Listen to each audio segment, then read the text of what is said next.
Good morning, afternoon, and evening. Welcome to my podcast about small businesses and small operations. I have Lucas back. Lucas Merlo is a business mentor, business coach, and higher ed educator. We revisit a discussion we had about 3 years ago on data, information, and knowledge. Can you believe how much has changed since the last 3 years? Well, in case if you've been living under a rock, one of the big things was the introduction of ChatGPT in late 2022. And oh my, it's very good at processing data into very consumable content. Note the word content. We talked about the difference between information and knowledge, and the need for learning, and the need for the ability to review AI-generated output in the business context. We also talked about how it may impact the economic or business space. So please take a listen and let's get chatty about your local businesses. Oh, by the way, I've included clips from an old video in this episode with background music like what you're listening to now. Of course, if you're interested in the full-length content from back in the days, please take a look at the show notes and to the YouTube video link. Well, welcome back. Now, it's a familiar face on my channel if you have been visited before. But of course, if you're new here, we will do a proper introduction in a moment. It's Lucas. Hi.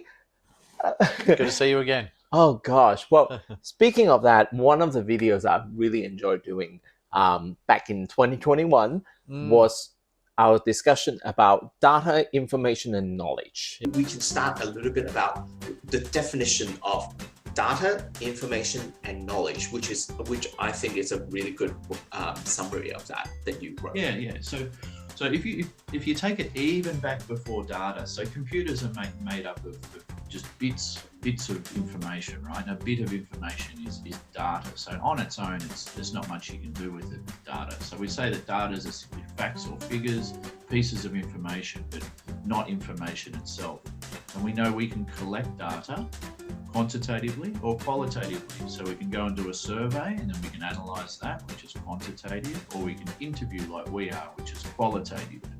And getting back to that, I've always been a big numbers man, but after 2 years into PhD, I realized that quantitative was never going to answer the question of how can we increase innovation and competitiveness. So I went to qualitative and started doing interviews.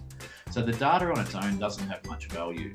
Information is where you're presenting the data. So you might write a report, you put it in a thesis, you put it in a presentation.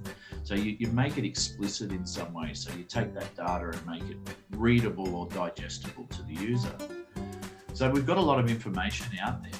We know that we can store our information, we can reproduce it, we can publish it. But information on its own is not knowledge. Okay, so and that's where we all fall victim now in 2021. We all want to become more knowledgeable from sliding on our iPhone and glancing at information and expecting to absorb it. It's not the way it works, and we've become really, really demanding and selfish as knowledge consumers now that we expect to learn without actually becoming knowledgeable. So the transfer of information to knowledge is where you have to give effort. Like, I don't know about you. If I read the legwork. If I read something, I'm not the sort of person that can be listening to music, have the television on and soak it all in. I have to sit there and I have to try, And sometimes I have to read things 2 or 3 times. Sometimes I have to write it down and do a diagram. But once the penny drops, that information then becomes knowledge that you can transfer to somebody else. There's something a little bit frustrating as marketing managers or people look after marketing, is that sometimes, occasionally, you come across people who just want a marketing plan and then just get you to run for it for a few months and then get some new graduate to do it. The thing is, you do need the legwork, you do need the experience to develop that pizzazz, that little instinct to make things work. And that is not just information. It's not something that you can Google or just go through your smartphone and then learn it. You actually need to put in the work and then see, that works or that doesn't work. I think the crave for knowledge, that hunger for knowledge, had been misrepresented of the abundance of information, because there's a lot of information available. Yeah. It's wonderful, but if you Yeah. don't have that ability to filter it, to learn it, to transfer it, translate it, then it just still information, or worse, it just words. Now, one of the big thing is at the late 2022, there's an introduction of ChatGPT, and AI had exploded in the past year. Yeah. Can you let's talk about that a little bit, because I want to revisit the topic. What is knowledge, and the difference between knowledge and information. So it was good to see that past video, because although AI is now, prevalent, I don't think the framework hasn't changed. We still have data, which on its own it doesn't have a lot of value. Information, where we start to piece the data together into a consumable format. But that piece that the AI hasn't been able to solve is that movement from information to knowledge, because that bridge or that transition needs learning. And I guess the question is AI enabling us to learn? Like, is it, we know it can, we deliver it the data, it has access to the data, we interrogated it, which gives us the information. Are we then becoming more knowledgeable from this? Are we learning? Or is it, are we skipping that part? I'm not sure. I don't think that's been answered yet. I think one of the things that kind of dragging us back to that previous conversation is I always believe it's in finesse is not something you cannot teach. And that's the knowledge level stuff. One of the things that I found on a little bit of self-learning journey about AI is that for example, something like a ChatGPT, they generate word by word, as in what this word after that, what's the next word could be. So they may not have anything to do with truth or fact. It's just the most likely out of all of that. And that's the thing, because that might actually make it more like, how do I put it? I found AI to be full of information, but AI itself never have the knowledge to begin with. So back to what you were saying, I don't think there's anything about yet. So I think when we say AI, I think let's just keep it to ChatGPT. Okay. That's what everyone's talking about, right? So I think it has made the output better to an extent, but you have to come in with the fundamentals. If you go in there as a novice and you're asking the questions, you're going to get output that is obviously generated at a novice level. So you need to work with the AI, because it's only a tool, and as you said, it's building on, word on word, which is like the way you learn a language in another country, right? You look for trigger words. Is a person talking about food? Like that's pretty much what it does at a high level. So I think as skilled knowledge workers, the way we interact with it is the most important part. But is it making us more knowledgeable, and that output on its own? No, not yet. Well, one of the things that I notice with all of these ChatGPT is that it's about how you use it. It's definitely so I went to a startup group, if you may. Sometimes there are emerging entrepreneurs who will try to ask a question or gather information or do their research, but are they really asking, learning the jobs to be done of their customers? That's an interesting aspect. That's a good question. Obviously, jobs to be done is, everything we do with intent, because we're trying to resolve an unmet need and solve a real problem that exists. So some of those are stable over time, but the others are, changing. So and as they should be. We can't expect AI to be solving that human aspect of frustrations and irritants in a business process, and sending an email and making a calendar invite, and inviting your friend. We can't expect AI to be reasoning as a human at this stage. So, but isn't it interesting? It's all about how you prompt it. You got to interrogate it. You can't just ask it to come up with the profile. It will be generic rubbish, right? And it's the same with businesses, which is great because it gives authority to the existing frameworks, which haven't changed. And I know that when I ask it things, for example, about knowledge management, it will just waffle until I give it a knowledge management cycle or existing framework, and then it almost trains the AI to go, oh, it's this factor, collect the data. So knowing the existing frameworks and methodologies like jobs to be done theory, it hasn't replaced, and I don't think it will for a long time. It still needs to learn. You can't replace a good textbook. Well, this is the funny part, because you actually just provided me with the perfect segue. Because to close out this bit, what I would love to talk about is how this can be applied to a small business space. I think we record this at early 2024, so things might change by the end of, by the time that, I don't know, whenever you listen to it in 3224 or something like that. Oh gosh, I would be long dead by then. What I would say for small businesses, if you're interested in using generative AI, ChatGPT and such as, it's not a bad idea, but make sure that you, whatever it spits out, you fact check that.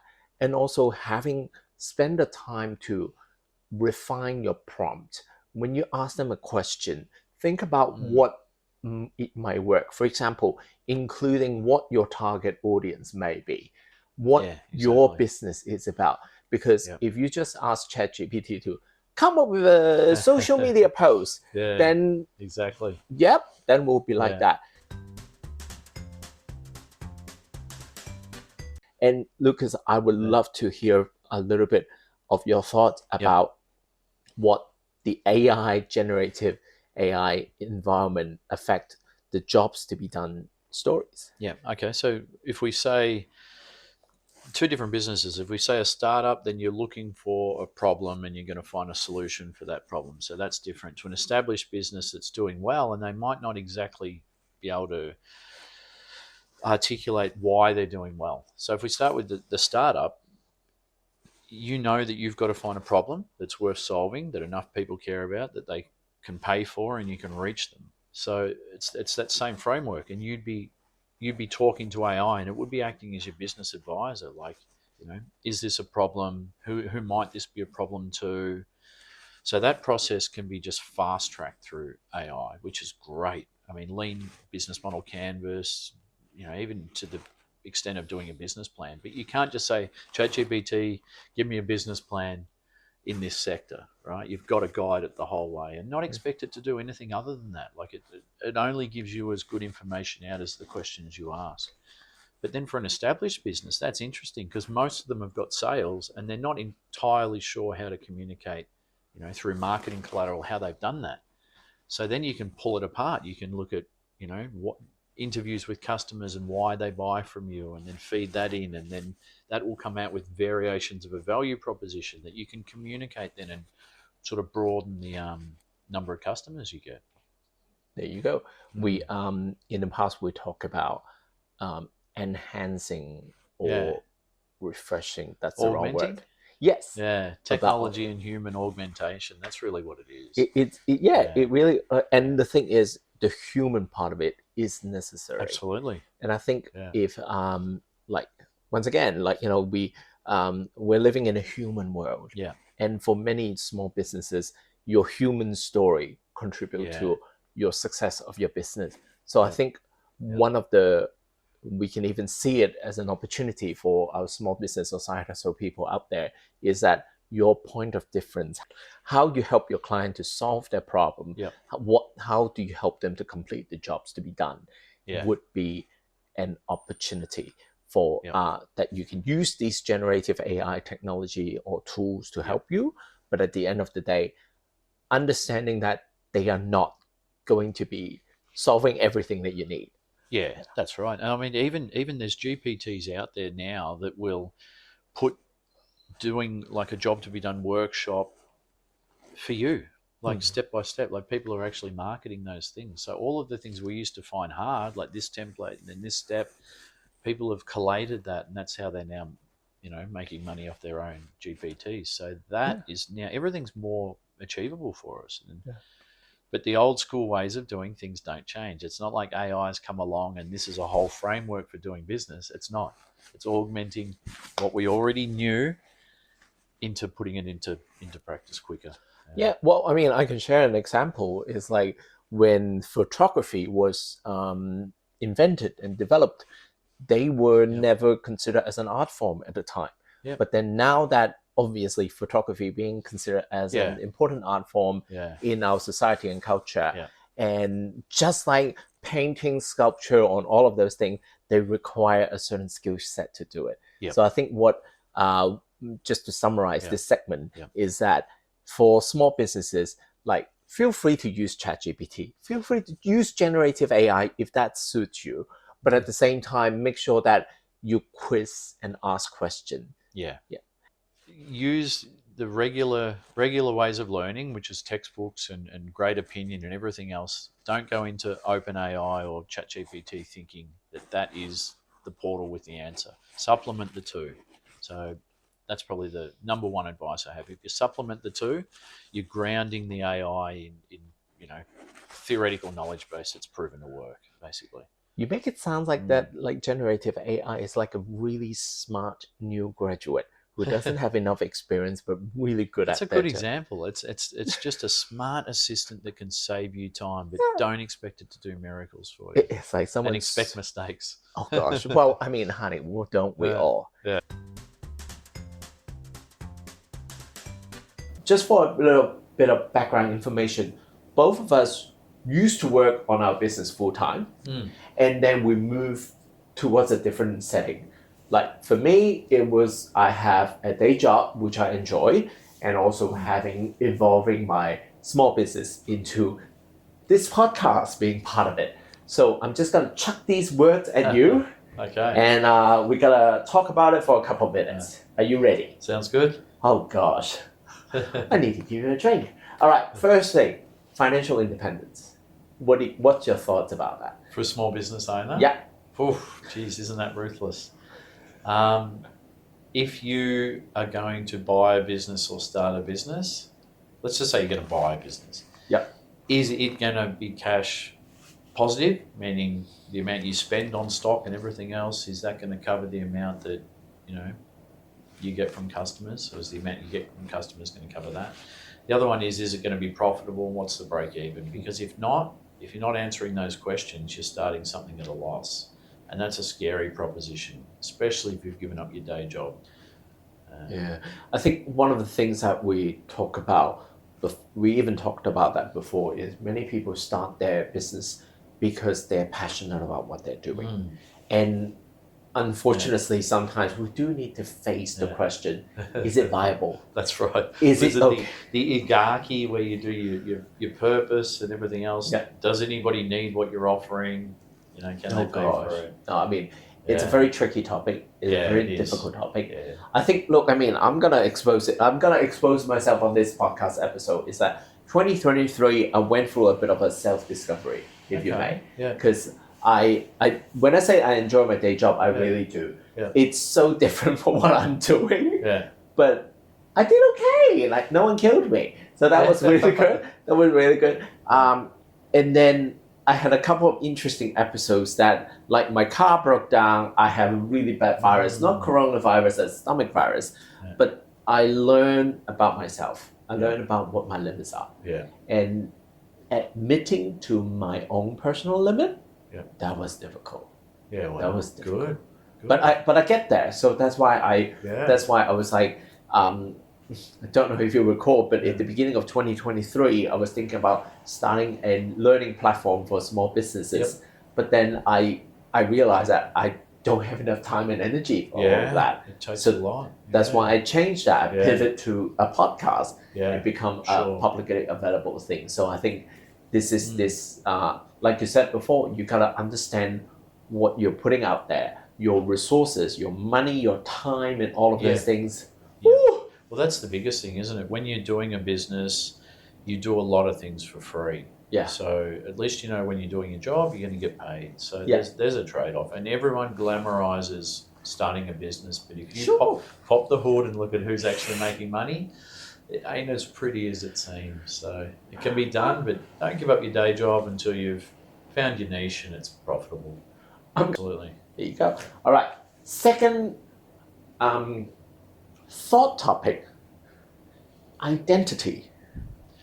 Identity. Oh, so when you're starting a business, there's sort of two identities, isn't there? There's one that's your business and there's one that's yourself. Yeah. So if you merge the two and your identity, your business to the public is yourself, it's only scalable so far, right? Because people are paying for you.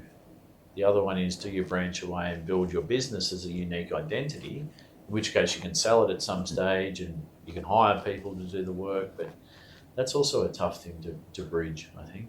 I think one of the very interesting thing is many people's their identity or the way that they present themselves to the world is one of their point of difference when it comes to their small businesses. Because like, for example, you and I are different individuals, and when we put ourselves out there, that's actually part of the selling point. That's what you're saying. Yeah, so, yeah, I mean, definitely. Even some of our listeners there, if you have a side hustle or if you have a small business, your story can actually contribute to a success. Yeah, definitely. A potential success. Yeah. When you put it in that aspect, yeah, definitely. The story is a huge component around why people buy. Yeah. There you go. Well, it was a bit of an experience revisiting my younger self. Once again, thank you to Lucas and all of the other OG supporters of the podcast for taking time and take part in this project. They're making an effort because they like what they're doing and believe in small businesses. And I believe in them and the small businesses, of course. Please consider supporting what they do.